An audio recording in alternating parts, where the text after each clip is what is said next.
Channel को subscribe कर लीजिए, बेल नोटिफिकेशन को भी ऑन कर लीजिए। आज भी मैं आपको एक सच्ची कहानी सुनाने जा रही हूँ। तो चलिए चलते हैं कहानी की तरफ। ये तब की बात है जब मैं 9 साल की थी। हमारे कस्बे से 15 किलोमीटर के फासले पे मेरे चाचा का कई एकड़ रकबे पे फैला एक पुराना फार्म हाउस था, जिसे मेरे दादा ने अपनी जवानी में इंतहाई सस्ते दामों खरीदा था। यूँ लगता था जैसे फार्म का असल मालिक बस इससे जान छुड़ाना चाहता था और इसने निहायत कम कीमत पर ही फार्म को बेच दिया। अब इस फार्म को चचा ने 2 हिस्सों में तकसीम कर रखा था। बड़े हिस्से में सूरजमुखी और कॉर्न की फसल और सब्जियां काश्त की जाती थी, जबकि फार्म के वस्त में एक लकड़ी की बाड़ से पार्टीशन करके मवेशी पालने का अहाता बना दिया गया। हैरत अंगेज तौर पर चचा ने फार्म के लिए कोई मुलाजिम नहीं रखा था, बल्कि खुद और अपने 20 साला बेटे अरहम के साथ फार्म पर मसरूफ रहते थे और खुद ही सारा काम संभाल रखा था। आबादी से दूर पुरसकून और खामोश जगह थी। हम यानी पूरी फैमिली हर दूसरे वीकेंड पे चचा जान के यहाँ जाते। इनका घर फार्म हाउस के दरवाजे के ऐन बाहर जानिब को था। हम सबको कुछ घंटे बाद चचा जान के यहाँ गुजारते और एक वक्त का खाना वहीं खा के वापिस आ जाते। लेकिन इतने तवील अरसे में हम कभी फार्म हाउस में नहीं दाखिल हुए। ऐसा लगता था जैसे मेरी फैमिली में किसी को फार्म हाउस विजिट करने में सिरे से दिलचस्पी ही ना हो। मैंने चंद मरतबा चचा से फार्म हाउस की सैर करने की ख्वाहिश का इजहार किया, ताहम इन्होंने हर मरतबा कोई ना कोई बहाना बनाकर मुझे साफ मना कर दिया और मुझे हर मरतबा मायूसी का सामना करना पड़ता। लेकिन इस सुबह जब हम चचा के घर थे और मौसम भी बहुत अच्छा था, तो मुझे फार्म में दाखिल होने का मौका मिल ही गया। ताहम ये मेरी जिंदगी की भयानक गलती थी। हस्बे मामूल सब खाना खाने के बाद चाय पीते खुशखबरियों में मसरूफ हो जाते। वहां जो कि मेरा हम उम्र कोई नहीं था, इसलिए अक्सर और बेशतर मैं बोर ही होती रहती थी। इस दिन भी बोरियत की वजह से मैं चुपके से उठ के बाहर सहन में आ गई। घर के जो भी दरवाजे का पट खुला, इससे चंद फीट के फासले पर फार्म हाउस का मरकजी फाटक नजर आ रहा था। इस दिन फाटक पर बाहर से वो भारी ताला नजर नहीं आ रहा था जो अक्सर और बेशतर वहां लगा रहता था। मैंने इधर उधर देखा और किसी को भी अपनी तरफ मतवजा ना पाके खामोशी से घर से बाहर कदम रखा। बाहर जाते ही मैं तजस्सुस और एक्साइटमेंट के साथ फार्म हाउस के फाटक की तरफ बढ़ी और फाटक पर पहुंच के दरवाजे को धकेला, लेकिन वो भारी दरवाजा अपनी जगह से तो हिल ही नहीं रहा था। मैंने दोनों हाथों से पूरा जोर लगा दिया, इसे अंदर की जानब धकेलने की कोशिश की और बा मुश्किल दरवाजा इतना सा खुल पाया कि मैं सुकड़ समेट कर अंदर दाखिल हो सकूं। चंद लम्हों में ही मैं फार्म के अंदर थी। वाओ! फार्म पर सूरजमुखी की लहलहाती फसल और जर्द फूलों का समंदर देख के बेख्तियार मेरे मुंह से सताशी फिक्रे जारी हो गए। भला इतनी खूबसूरत जगह को कोई क्यों छुपा के रखना चाहेगा? मैंने सूरजमुखी की फसल के बीचों बीच पगडंडी पर आगे बढ़ते हुए सोचा। फार्म पर एक गहरी खामोशी तारी थी, जिसमें महज वक्तन फवक्तन परिंदों की चहचहाट सुनाई देती थी।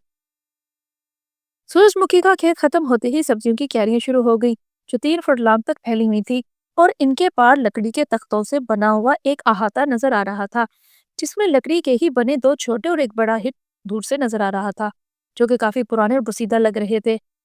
सब्जियों की क्यारियों के अंदर से घूमती फिरती मैं अहाते के जो भी दरवाजे पर पहुंच गई। इस पर कोई कुंडी या लॉक नहीं था और धकेलने पर आसानी से खुल गया। अहाते में कदम रखते ही मुझे एक अजीब सी बेचैनी का एहसास हुआ। ऐसे लगा जैसे मुझे कोई देख रहा हो। मैंने आसपास चारों तरफ नजरें दौड़ाई, मगर अहाता बिल्कुल खाली था। वहां इंसान तो क्या, कोई मवेशी भी इस वक्त मौजूद ना था। यकीनन सब जानवरों को इस वक्त अहाते की पुष्ट पे चढ़ने के लिए छोड़ गया होगा। मैंने ये सोचा। सामने मौजूद सबसे बड़े हिट का दरवाजा खुला था। इस कमरे में जानवरों के लिए सर्दियों में खिलाने के लिए भूसा इकट्ठा किया गया था और भूसे को एक बहुत बड़े ढेर की सूरत में कमरे के वस में रखकर इसे तरपालों से मुकम्मल ढांक दिया गया था।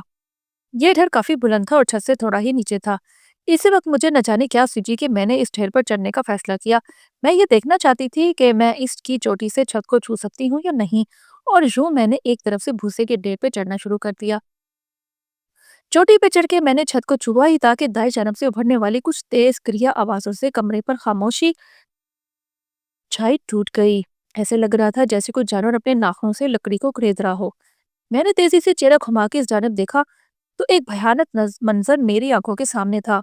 वो जो कुछ भी था दीवार के कोने में सुकड़ा सिमटा दीवार की जानब मुंह किए अपने दोनों हाथों से दीवार को कुरेद रहा था, और इसी वजह से वो मकरू आवाजें पैदा हो रही थी। वो मखलूक जर्दी माइल खाकी रंग की थी, जिसका जिस्म इंसान की तरह था, मगर जैसे इसके वजूद में गोश्त का एक रेशा भी न था, बल्कि पीली सी मुद्दा खाल जैसे ढांचे पर ही लिपेट दी गई थी। मैं इस जी रीढ़ की हड्डी का एक एक मोहरा देख सकती थी। ये मंजर इतना मकरू था कि मुझे बेख्तियार उबकाई आ गई। इसने अपना चेहरा मेरी तरफ मोड़ा اور خوف سے میرا دل ایسے دھڑکنے لگا جیسے پسلیاں توڑتے ہوئے سینہ پھاڑ کے باہر آ جائے گا۔ اس چیز کی شکل ایسی تھی جیسے کسی انسانی لاش کے چہرے کو تھوڑوں سے پیٹا گیا ہو۔ میں نے اپنے وجود کے ایک ایک خلیے کی طاقت اپنی ٹانگوں میں مجتمع کی اور جتنا تیزی سے ممکن تھا ڈھیر کے دوسری جانب اترتے ہوئے بیرونی دروازے کی طرف بڑھی۔ مجھے پشت پر کسی نے ہانپتے جیسی آوازیں لگائی جو کہ قریب ہوتی جا رہی تھی۔ صاف ظاہر تھا کہ وہ جو کچھ بھی تھا میرا پیچھا کر رہا تھا۔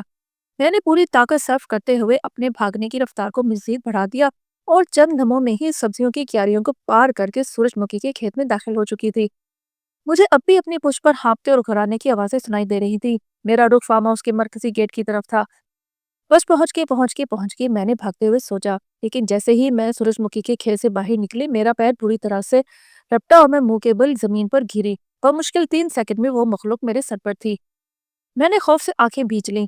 اب گھرانے کی آواز کے ساتھ اس مخلوق کی یخ ٹھنڈی سانس مجھے گردن کی پشت پر محسوس ہو رہی تھی۔ مرکزی گیٹ بند تھا۔ مجھے اپنی موت کا یقین ہو چکا تھا۔ تبھی مجھے کسی کتے کی بری طرح سے بھونکنے اور گھرانے کی آواز آئی اور ایسے لگا جیسے کسی چیز نے میرے اوپر سے دوسری جانب چھلانگ لگائی ہو۔ یہ چچا جان کا کتا سکیٹو تھا جو نہ جانے کس وقت فارم ہاؤس میں آیا تھا۔ اس نے ہی مجھے نامعلوم مخلوق کے شکنجے میں دیکھ کر اس پر چھلانگ لگائی تھی اور جسے رینگتا ہوا سورج مکھی کے کھیت کے اندر جا گرا تھا۔ کتے کی بری طرح سے گھرانے کی آوازوں کے ساتھ فصل ایسے ہل رہی تھی جیسے 2 درندے آپس میں ٹکرا گئے ہوں۔ میں ہمت کر کے اٹھی اور بے تحاشا مرکزی گیٹ کی طرف بھاگی۔ میں گیٹ پر پہنچے ہی تھی کہ گیٹ کھل گیا۔ چچا اور پاپا فارم میں داخل ہوئے جو شاید مجھے غائب دیکھ کر اور پھر کتے کے گھرانے کی آوازیں سن کر فارم ہاؤس کی جانب بھاگے تھے۔ میں بہت بری طرح سے گھبرائی ہوئی تھی اور مجھ پہ سکتہ طاری ہو گیا تھا۔ مجھے فوراً چاچو کے گھر میں پہنچا دیا گیا جہاں میرے ہوش بحال ہونے میں کافی دیر لگ گئی۔ تب میرے قریب تھے اور سبھی میرے اس حالت پہ پریشان دکھائی دے رہے تھے۔ میری حالت قدرے سنبھلی تو پاپا نے مجھ سے پوچھنے کی کوشش کی کہ فارم میں مجھ پر کیا آفات آن پڑی تھی۔ میں چند لمحے تو خاموش رہی، پھر ہمت کر کے بولنا شروع کیا اور سب کو بتانے کی کوشش کی کہ فارم میں مجھ پر کسی انجان مخلوق نے حملہ کیا تھا اور میرا تعاقب کیا۔ وہ میرے سر پر پہنچ چکی تھی جب سکیٹو نے اس پر حملہ کر کے اس سے میری جان بچائی۔ اس سے پہلے کہ میں کچھ اور بولتی اور اس مخلوق کا حلیہ بیان کرتی، چچا جان نے میری بات کاٹ دی اور بولے، ارے بیٹا یقیناً وہ کوئی لومڑ ہوگا۔ اس علاقے میں لومڑ اکثر نظر آ جاتے ہیں۔ گھبرانے کی کوئی بات نہیں، آج تک لومڑ کے حملے سے کسی انسان کی موت نہیں ہوئی اس علاقے میں۔ میں جانتی تھی کہ وہ لومڑ نہیں تھا بلکہ ایک خوفناک عفریت تھا، مگر چاچو کی اس بات پر میں خاموش ہو گئی اور ہم گھر واپسی کے لیے نکل پڑے۔ اگلے دن کا سورج طلوع ہوا تو میرے دل سے رہا سہا خوف بھی جاتا رہا اور یہ محض ایک ڈراؤنے خواب جیسا لگنے لگا۔ اور چند دن میں ہی واقعی یہ مجھے ایسا محسوس ہوا جیسے واقعی ہی وہ مخلوق دراصل ایک لومڑ یا کوئی اور مقامی جانور ہوگا جسے میں تنہائی اور خوف میں کمرے کی روشنی کم ہونے کی وجہ سے ڈراؤنا افریہ سمجھ بیٹھی تھی۔ یوں ہی چند ہفتوں میں بات ہو گئی اور آئی گئی ہو گئی۔ 1 ماہ گزر گیا اور میں واقعے کو تقریباً فراموشی کر چکی تھی کہ گھر میں پھر سے سب کا چچا کے ہاں جانے کا پروگرام بننے لگا۔ ایک لمحے تو میں بری طرف سے جھجکی، لیکن پھر یہ سوچتے ہوئے ساتھ جانے کو تیار ہو گئی کہ اب بھول کر بھی فارم کا رخ نہیں کروں گی۔ اس طرح ہم چاچو کے گھر کی طرف روانہ ہو گئے۔ گاڑی سے اترنے کے بعد میں نے فارم ہاؤس کی طرف ایک نظر دیکھا بھی نہیں اور اس سے نظریں چراتے ہوئے سب کے ساتھ چاچو کے گھر پہنچ گئی۔ سب کچھ ایک دم نارمل تھا، گویا وہ واقعہ واقعی ہی سب بھول چکے تھے۔ میں چچا کے گھر سب سے ملنے کے بعد کچن میں چلی گئی جہاں چچی کوکنگ میں مصروف تھیں۔ انہوں نے حسب معمول مجھے پیار کیا اور حال احوال پوچھا۔ بیٹا اوپر جاؤ اور اسٹور روم سے اس میں چینی بھر لاؤ پلیز، آنٹی نے مجھے ایک جار پکڑاتے ہوئے کہا۔ میں جار پکڑتے جو بھی دروازے چڑھتی ہوئی اوپر چڑھی گئی۔ اسٹور روم گیلری کے اختتام پر تھا۔ گیلری میں نیم تاریکی کا سما تھا۔ میں نے اسٹور روم کا دروازہ کھولا اور اندر داخل ہوئی۔ چینی سے بھری پیٹی سامنے ہی پڑی تھی۔ میں نے اسے کھول کے جار میں چینی بھرنے لگی۔ وہی لمحہ تھا جب میں نے کمرے میں ایسی آوازیں سنی جیسے لکڑی کی کسی چیز کو ناخنوں سے کریدا جا رہا ہو، اور میری نظریں خود بخود کمرے کے 24 شیڈ کی طرف گھوم گئیں جس پہ وہی عفریت بیٹھ کر پشت پر میری جانب کیسے دیوار کو کھرچ رہا تھا۔ میرے ہاتھ سے جار چھوٹ کر زمین پہ جا گرا۔ نہیں، پھر سے نہیں، میں نے چیخنے کی کوشش کی لیکن میری آواز نے میرا نہ دیا ساتھ۔ مجھے ایسے محسوس ہوا جیسے میرے جسم میں جان نہ رہی ہو۔ میں نے پلٹ کر دروازے کی طرف بڑھنا چاہا تو مجھے لگا جیسے میرے قدم منومن ہو چکے ہوں۔ تبھی میں نے اسے شیڈ سے اترتے دیکھا۔ میں نے جسم کا پورا زور صرف کرتے ہوئے خود کو دروازے کی طرف دھکیلا اور دروازے سے ٹکرائی۔ دروازہ کھل گیا اور میں ایسے زمین پہ گر گئی کہ میرا آدھا جسم کمرے میں اور آدھا گیلری میں تھا۔ تبھی مجھے کسی نے بازو سے پکڑ کے جھٹکے سے اپنی طرف کھینچ لیا اور میرے حلق سے چیخ نکلی، بیٹا گھبرا نہیں، یہ میں ہوں۔ میرے کانوں میں چاچو کی آواز پڑی اور میری جان میں جان آئی۔ चाचू न जाने कब और कैसे ऊपर आए थे और इन्होंने मुझे दरवाजे से बाहर गिरते देखा तो बाजू से पकड़ के अपनी तरफ खींच लिया। अब चाचू की नजरें स्टोर के अंदर का जायजा ले रही थी और इनके चेहरे पे खौफ और फिक्र के मिले जुले तासरात थे। बेटा मेरे साथ आओ, मुझे तुमसे कुछ बात करनी है, चचा ने मेरा हाथ पकड़ के मुझे नीचे की जानिब ले जाते हुए कहा और मैं डरी सहमी इनके साथ चल पड़ी। चाचू मुझे साथ ले जाते हुए वापसी पे पहली मंजिल पर आए और बाहर से इनकी तरफ चल दिए। बेटा, भले ही आप बहुत छोटी हो लेकिन जो कुछ मैं आपको बताने जा रहा हूँ उसे गौर से सुनना और ज़हन नशीन कर लेना, क्योंकि ये मामला तो हमारी तुम्हारी ज़िंदगी सलामती का है। आज से 50 साल पहले ये फार्म हाउस तुम्हारे दादा ने एक अजनबी शख्स से खरीदा था। वो शख्स इतनी कम कीमत में फार्म हाउस फरोख्त कर रहा था कि इतनी कीमत में इस दौर में बामुश्किल 10 मरले का एक घर ही खरीदा जा सकता था। और इस वजह से हमें कई साल बाद समझ आई। जैसे ही मैं 17 साल का हुआ, पापा ने मुझे भी अपने साथ फार्म हाउस पे काम पे लगा दिया। इस फॉर्म पे मुझे हमेशा एक अजीब सा एहसास रहता था, ऐसे जैसे मुझे हर वक्त कोई देख रहा हो। किसी कोने खुदरे, किसी झाड़ी, किसी बाड़ से हर वक्त मुझे देखे जाने का एहसास होता था। और साथ ही अक्सर मुझे फॉर्म के मुख्तलिफ हिस्सों में ऐसी आवाज़ें सुनाई देती जैसे लकड़ी को किसी नोकीली चीज़ से कुरेदा जा रहा हो। शुरू शुरू में तो मैं यही समझता रहा कि ये आवाज़ें चूहों या छछूंदरों की लकड़ी के तख्तों पर भागने दौड़ने की थी, लेकिन गुजरते दिनों के साथ साथ इन आवाज़ों में भी शिद्दत आती जा रही थी। और इस अजीबो गरीब बेमानी एहसास में भी पूरा दिन फार्म पे काम करते वक्त मुझे इन आवाज़ों से बुरी तरह से कोफ्त होती और काम में खलल आता था। मैंने पापा से इस बारे में बात की लेकिन इन्होंने ऐसी कोई आवाज़ नहीं सुनी थी और यकसर इनकार कर दिया और ये कहा कि ऐसी आवाज़ें चूहों और गुलरियों की ही हो सकती हैं। एक रोज़ मैं मवेशियों के अहाते में भूसे वाले हट में मसरूफ था कि दाएं तरफ की दीवार में से वही खुरचपन की आवाज़ें सुनाई देने लगी और हस्बे मामूल जब शुरू हुई तो जैसे रुकने का नाम ही नहीं ले रही थी। इस रोज़ पहले ही मेरी तबीयत नासाज थी और मूड भी ख़राब था। ऊपर से इन आवाज़ों ने जैसे मेरी ज़िंदगी अजीरन कर रखी थी। इस दिन मैंने फ़ैसला किया कि इन आवाज़ों का पक्का पता करके ही रहूँगा। मैं फ़ौरन औज़ारों के शेड तक गया और वहाँ से एक आहनी हथौड़ा निकाल लाया और दीवार पर जहाँ से आवाज़ें उभर रही थी, इस जगह पूरी कुव्वत से हथौड़े के कई वार किए। लकड़ी से बनी दीवार कुछ देर में ही टूट गई और इसके अंदर से एक कोई चीज़ मेरे कदमों में आकर गिरी। मैंने देखा तो मुझे हैरत और खौफ का शदीद धचका लगा। वो एक लाश थी, बहुत पुरानी लाश, जिसका सारा गोश्त सड़ चुका और वो देखने में इंतहाई करिया और बदशक्ल मालूम हो रही थी। मगर दीवार के अंदर वो लाश आई कहाँ से? यकीनन जिस शख्स ने इसको कत्ल किया हो।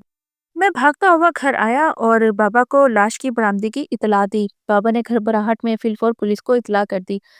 जब पुलिस एहलकार फार्म पर पहुंचे और हमने इन्हें लाश दिखाई तो ड्यूटी पर मौजूद इंस्पेक्टर ने लाश की जांच करते हुए कहा कि ये लाश कम से कम 50 साल पुरानी है। पुलिस ने फौरी कानूनी कार्रवाई करने के लिए लाश को तहवील में ले लिया और सरकारी सद खाने तक पहुंचा दिया। पुलिस ने हमसे फार्म के साबिक मालिक से मुतल्लिक कवायद तलब किए और बाबा ने इन्हें फार्म की फरोख्त की दस्तावेज फराहम कर दी। इसके बाद मुख्तसर ये कि लाश के पोस्टमार्टम के बाद इतना ही मालूम हो पाया कि वो लाश एक जवान औरत की थी और इसके मरने की ममकुआ वजह दम घुटना हो सकती है। बकौल डॉक्टर्स इस औरत को यकीनन बेहोशी की हालत में ही दीवार में चुन दिया गया होगा और होश में आने पर इसने घबराहट में दीवार से निकलने की बहुत कोशिश की होगी।